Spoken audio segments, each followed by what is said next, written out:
রাজনীতি আমি বিএনপি রাজনীতি করে বিএনপির আদর্শে বিশ্বাসী হইয়া, তাই না? তো জামাত রাজনীতি করে জামাতের আদর্শে বিশ্বাসী হইয়া। জামাত আমাদের সাথে 16-17 বছর ছিল, উপরে উপরে ভিতরে ভিতরে কিন্তু হ্যাঁ লগে ছিল না? এরা ব্যস্ত বেছে, আমরা কিন্তু ব্যস্ত বেছি না। আমরা ন্যায্য কথা বলি। ইলেকশন পর্যন্ত আমরা কোনো বাধার সম্মুখীন হব না ইনশাআল্লাহ। আমরা ঘোষণা দিচ্ছি যে আমাদের দ্বারা আপনারা কোনো বাধার সম্মুখীন হবে না। কিন্তু তার সাথে সাথে উনি একটা মিথ্যাচার করেছেন।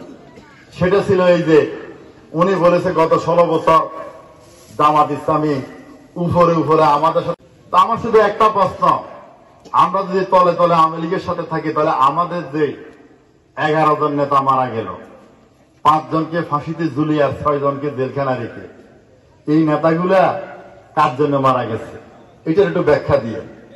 আমরা যদি তলে তলে ওর সাথে থাকি, আমাদের 11 জন নেতা কেন মারা গেল, মাননীয় নেতা এই কথাটার একটু ব্যাখ্যা দিয়ে। সবকিছুর একটা সীমা থাকা উচিত, একটা লিমিট থাকা উচিত।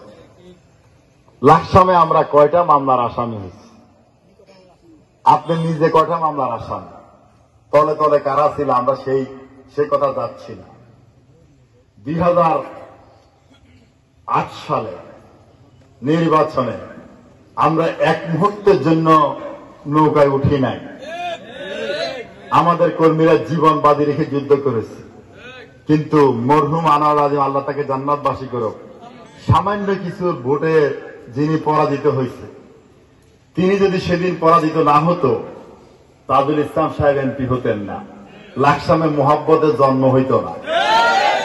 আমরা 16 বছর এই জাতাকলে থাকতাম না, হয়তো আমাদের প্রিয় নেতা হিরো হুমায়ুনকে হারাইতে হইতো না। কিন্তু সেই সামান্য ভোট কাদের কারণে গেল, কারা একদিনের জন্য নৌকা উঠছে লাকসামবাসী সেটা জানে। আমাদের মুখ খুলেন না, আমাদের মুখ খুললে আপনারা মানুষের সামনে মুখ দেখাতে পারবেন না। সম্মানিত ভাইরা, আরেকটু সংযত হয়ে কথা বললে, আরেকটু সত্য কথা বললে পরিবেশটা সুন্দর থাকে।